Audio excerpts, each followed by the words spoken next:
Assalamualaikum warahmatullahi wabarakatuh. Selamat Waalaikumsalam sore. Waalaikumsalam warahmatullahi wabarakatuh. Waalaikumsalam warahmatullahi wabarakatuh.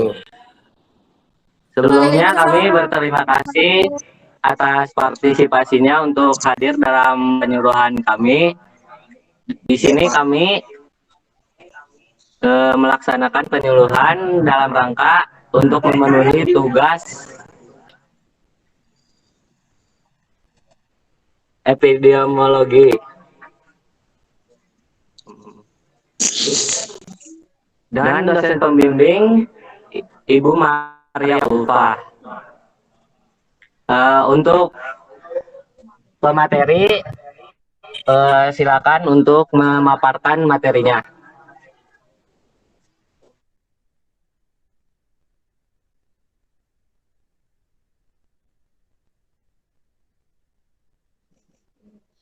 Assalamualaikum warahmatullahi wabarakatuh. Waalaikumsalam. Saya di sini akan memulai materinya. Slide-nya tolong di untuk pengertian. Menurut WHO, diabetes mellitus adalah suatu penyakit kronis atau di mana organ pankreas tidak dapat memproduksi cukup insulin atau ketika tubuh tidak dapat menggunakan insulinnya secara efektif. Lalu pengertian lain menurut Priest dan Wilson tahun 2006, diabetes mellitus adalah gangguan metabolisme yang secara genetis dan klinis termasuk heterogen dengan manifestasi berupa hilangnya toleransi karbohidrat. Next.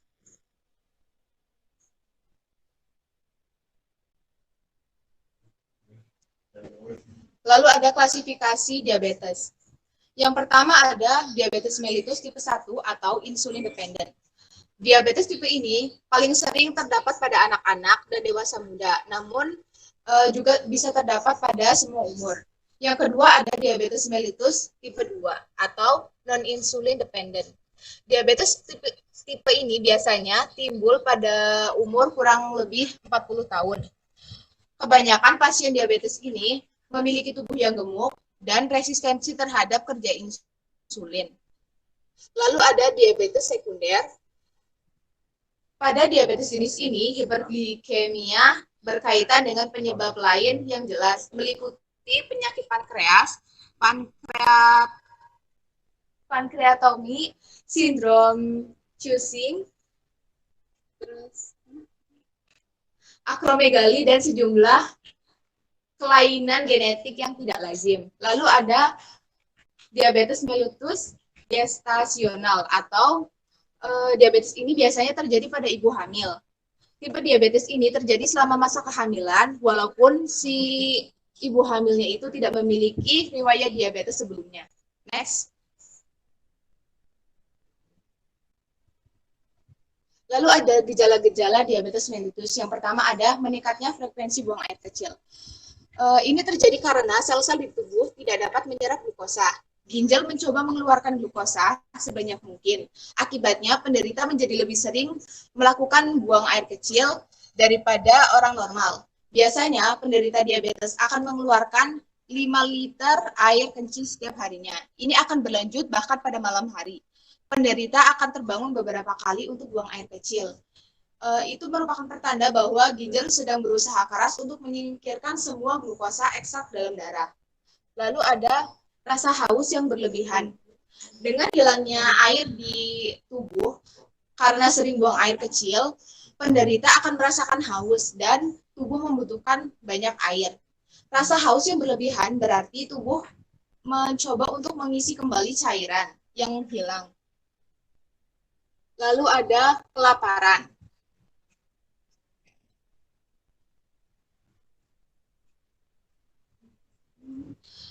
Kemudian ada penurunan berat badan. Penurunan berat badan ini terjadi karena kadar gula darah terlalu tinggi, juga bisa menyebabkan penurunan berat badan yang cepat karena hormon insulin tidak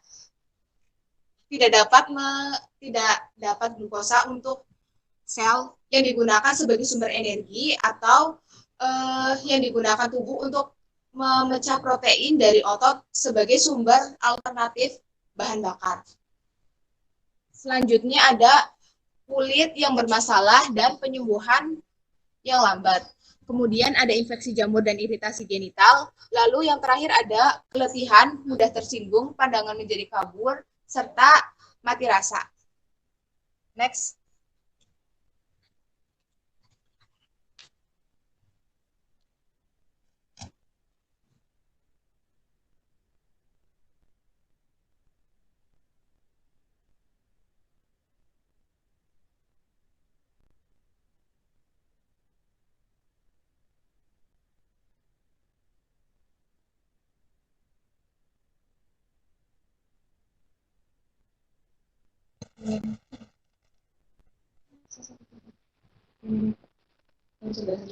Selanjutnya untuk pencegahan diabetes mellitus. Yang pertama, perilaku pola makan yang seimbang, yaitu prinsip pola makan rendah lemak, rendah gula, rendah natrium, dan tinggi serat. Yang kedua, menjaga aktivitas fisik dan berolahraga secara teratur dengan intensitas sedang selama 30 menit setiap harinya. Yang ketiga, batas konsumsi pangan manis dan berlemak atau GGL, gula, garam, dan lemak tinggi. Yang keempat, perilaku patuh dan cerdik. Yang dimaksud dengan patuh dan cerdik yaitu yang pertama, P, periksa kesehatan secara rutin dan ikuti anjuran dokter. A, atasi dengan pengobatan yang tepat dan teratur. T, tetap diet sehat dengan gizi seimbang. U, upayakan beraktivitas fisik dengan aman. H, hindari rokok, alkohol, dan zat karsinogenik lainnya. C, kondisi kesehatan secara berkala. E, enyahkan asap rokok. E, rajin aktivitas fisik. D, diet sehat dengan kalori seimbang. I, istirahat yang cukup. K, kendalikan stres. Next. Patofisiologi diabetes mellitus. Yang pertama, diabetes mellitus tipe 1. DM tipe 1 terjadi karena ketidakmampuan untuk menghasilkan insulin karena sel-sel pankreas telah dihancurkan oleh proses autoimun. Yang kedua, diabetes mellitus tipe 2. DM tipe 2 terjadi karena pankreas mereka tidak cukup menghasilkan insulin yang dibutuhkan untuk menguraikan gula, atau malah jika pankreas bisa menghasilkan cukup insulin, tubuh tidak bisa menggunakannya dengan benar. Yang ketiga, diabetes gestasional. Diabetes ini muncul karena plasenta ibu hamil akan terus menghasilkan sebuah hormon khusus. Hormon inilah yang menghambat insulin bekerja dengan efektif. Akibatnya, kadar gula darah menjadi tidak stabil selama kehamilan. Next.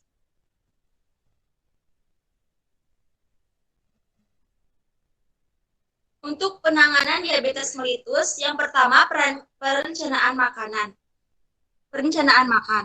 Yang dimaksud dengan perencanaan makan, standar yang dianjurkan adalah makanan yang komposisi yang seimbang dalam karbohidrat, protein, dan lemak sesuai dengan kecukupan gizi baik. Yang kedua, latihan jasmani. Latihan jasmani dapat memperbaiki sensitivitas insulin sehingga akan memperbaiki kendali glukosa, dan selain itu dapat pula menurunkan berat badan. Di samping kegiatan jasmani sehari-hari, dianjurkan juga melakukan latihan jasmani secara teratur 3-4 kali dalam seminggu, selama kurang lebih 30 menit. Kegiatan yang dapat dilakukan adalah jalan atau bersepeda santai, bermain golf, atau berkebun. Bila hendak mencapai tingkat yang lebih baik, dapat dilakukan kegiatan seperti dansa, jogging, berenang, bersepeda, menanjak, atau mencangkul tanah di kebun, atau dengan cara melakukan kegiatan sebelumnya dengan waktu yang lebih panjang. Latihan jasmani sebaiknya disesuaikan dengan umur, kondisi sosial ekonomi, budaya, dan status kesegaran jasmaninya. Untuk yang terakhir adalah obat-obatan. Yang dimaksud dengan obat-obatan, jika sudah menerapkan pengaturan makanan dan latihan jasmani, namun sasaran kadar glukosa darah belum tercapai, pasien dapat menggunakan obat-obat anti-diabetes, diabetes oral sesuai indikasi dan dosis menurut petunjuk dokter. Untuk dapat mencegah terjadinya komplikasi kronik, diperlukan pengendalian DM yang baik. DM terkendali baik tidak hanya dilihat dari kadar glukosa darahnya saja yang baik, tetapi harus menyeluruh mulai dari kadar 22 glukosa darah, status gizi, tekanan darah, kadar lipid atau lemak, dan A1C.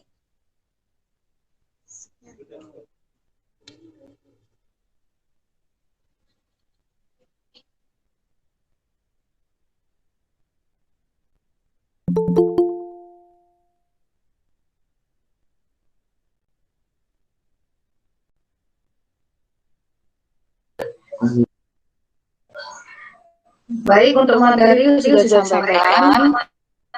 Saya akan membuka untuk tanya jawab. Apakah ada yang ingin bertanya dari audiens?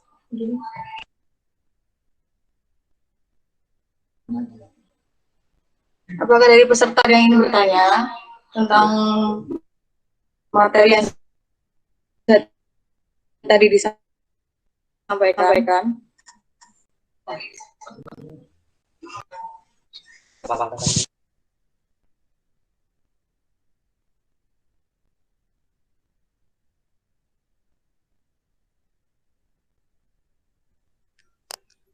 Saya mau bertanya. Perkenalkan, nama saya Dania Wahyu. Saya mau bertanya, apa penyebab diabetes? Benarkah karena terlalu banyak mengonsumsi gula? Terima kasih. Baik, pertanyaannya.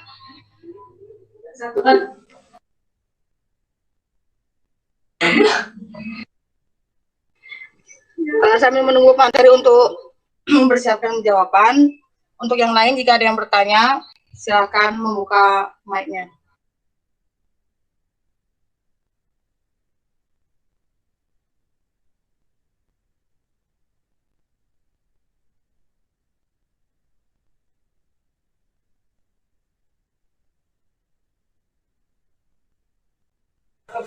Saya ingin bertanya.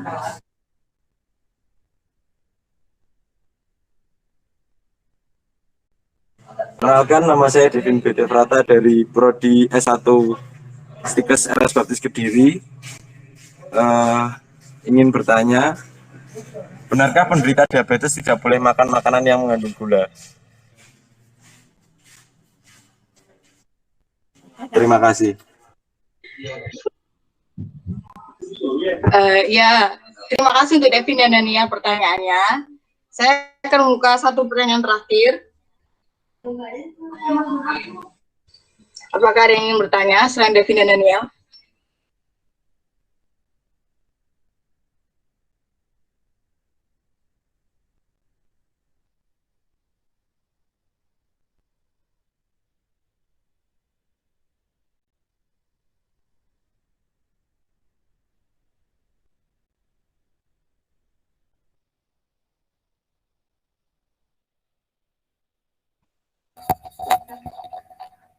Ingin bertanya? Yemima ingin bertanya. Iya, yes. Nancy, silakan. Oh iya. Ya. Perkenalkan, nama saya Nancy Ardiani Lorenza. Saya ingin bertanya, apakah cara terbaik untuk merawat dan mengontrol penyakit diabetes? Terima kasih.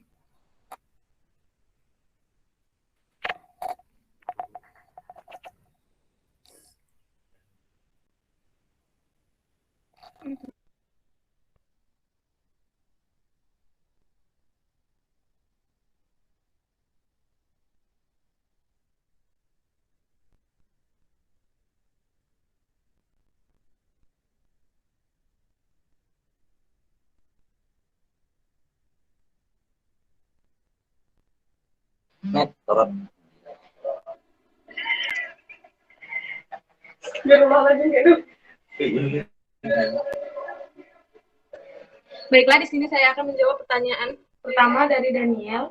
Pertanyaannya, benarkah penderita diabetes tidak boleh makan makanan yang mengandung gula? Jawabannya itu, kuncinya ada pada pencernaan makanan dan total karbohidrat yang akan dikonsumsi, bukan jenis karbohidratnya. Sebenarnya, untuk penderita diabetes mellitus, bukan tidak boleh makan makanan yang manis, hanya saja harus membatasinya.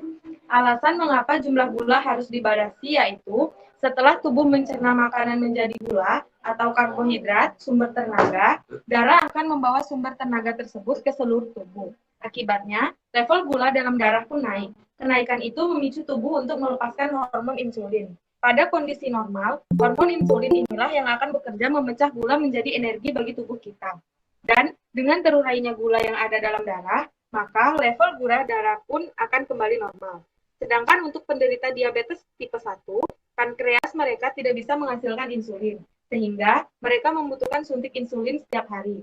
Beda halnya dengan diabetes tipe 2, tubuh tetap memproduksi insulin, hanya saja tubuh tidak merespon dengan baik atau resisten insulin. Akibatnya, gula tidak terurai dengan sempurna.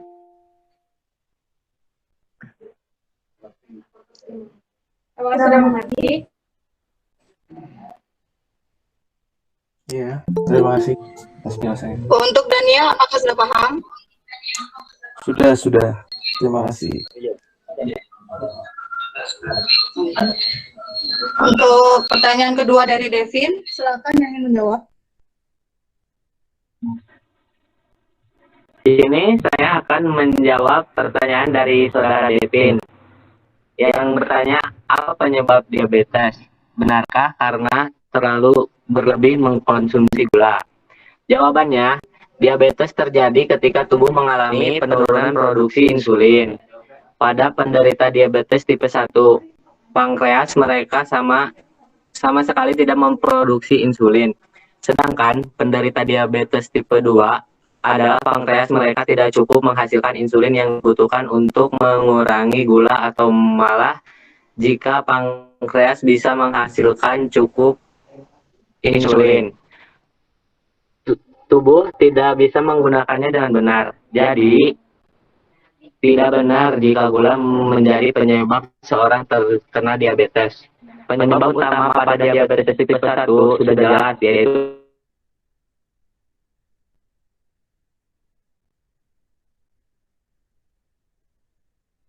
darah tinggi, obesitas, diet yang tidak sehat, dan ibu hamil yang mengalami diabetes tipe 2 adalah pemicu meningkatkan risiko terkena diabetes.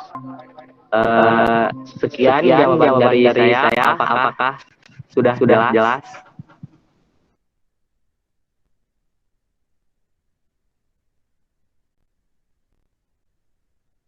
Baiklah, untuk saudara Devin, apakah sudah cukup jelas dari jawaban dari Yazid?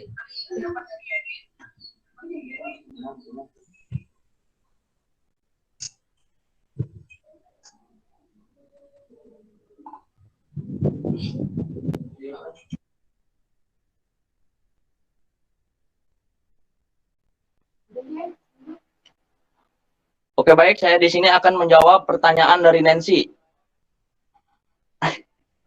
Apakah cara terbaik untuk merawat dan mengontrol penyakit diabetes? Nah, ya, yang harus dicapai pada rencana pengobatan adalah menjaga gula darah tetap pada kisaran normal, bahkan setelah makan. Aspek yang paling penting dari terapi tersebut adalah untuk menetapkan rencana diet diabetes, di mana gula dan nasi, pasta, kentang dibatasi, karena kita mengurangi gula atau pati yang memuat sel yang memproduksi insulin di pankreas yang diawetkan, dan enzim 6-fosfat di hati akan berfungsi secara normal lagi, yang mengarahkan pada penahan glikogen pada waktu makan dengan melepaskan gula secara perlahan dari gangguan yang dikendalikan glikogen antara makanan. Lalu mengubah gaya hidup dengan menyertakan program olahraga, dengan mengubah gaya hidup yang lebih aktif, di mana setiap hari melakukan beberapa aktivitas seperti berjalan cepat, berenang, menarik kotak, menari dansa, atau kegiatan fisik yang sama secara teratur. Metabolisme akan berubah. Kurang lebih seperti itu. Gimana, sudah mengerti, Saudara Nancy? Iya, Teddy sudah mengerti. Terima kasih. Ya, sama-sama, mantap. Baik, tadi ada 3 pertanyaan dari Devin, Daniel, dan Nancy, dan juga sudah dijawab.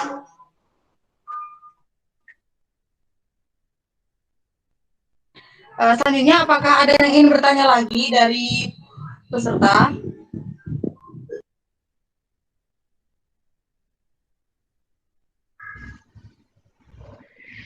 Izin bertanya.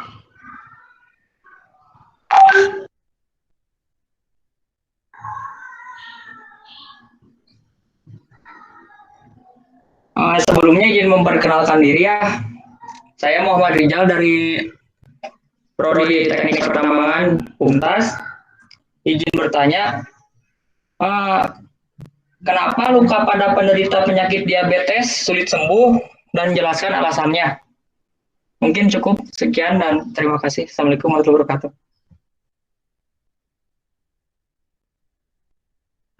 Baik, untuk Muhammad Rizal, untuk pertanyaannya kami simpan dulu dan saya buka untuk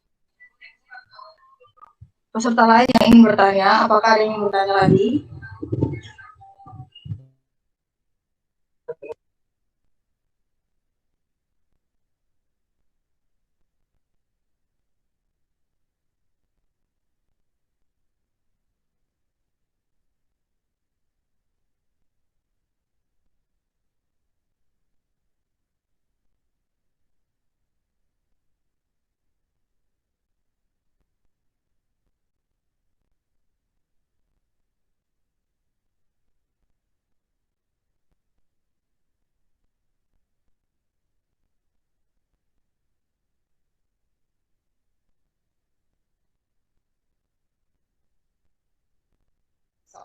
Di sini saya akan menjawab pertanyaan dari Muhammad Rizal.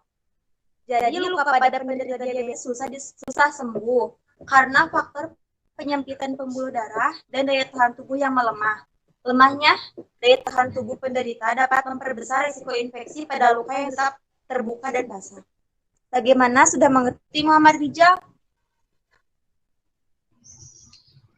Salah.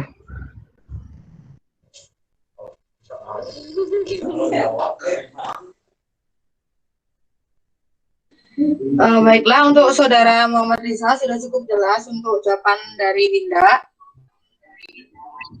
Alhamdulillah cukup jelas. Untuk peserta yang lain, apakah ada yang ingin bertanya lagi? Saya membuka satu pertanyaan terakhir.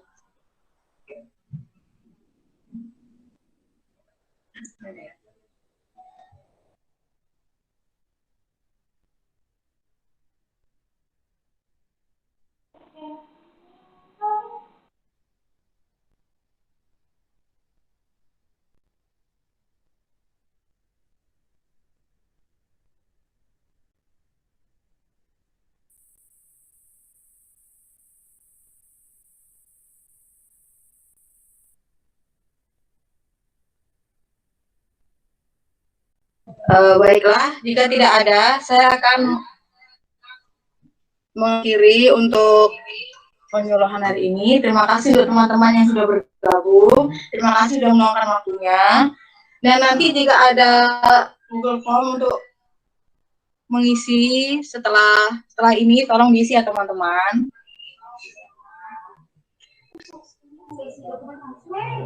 Terima kasih teman-teman sudah melihat. Terima kasih sudah meluangkan waktunya. Untuk semuanya minta tolong bisa on cam sebentar. Semuanya karena untuk dokumentasi.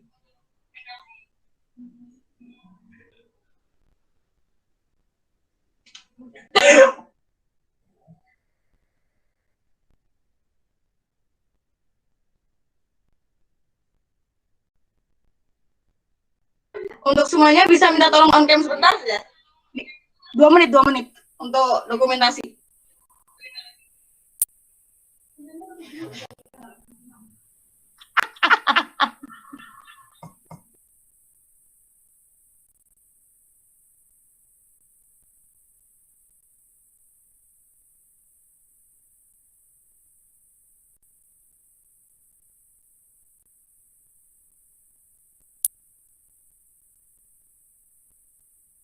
Sebentar ya guys. Tetap on cam dulu. lama Kak.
Semuanya on camera sebentar ya. Ini sudah mau difoto. Udah Kak. Anjir. Ci, bener Ci. Ayo banget Ci. Ayo Ci.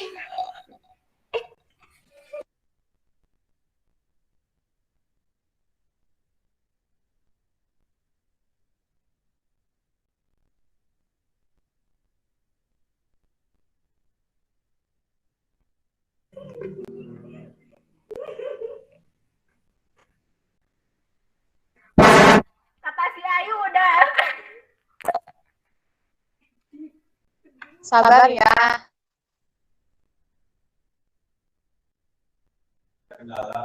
Bentar ya, ada kendala. Siap.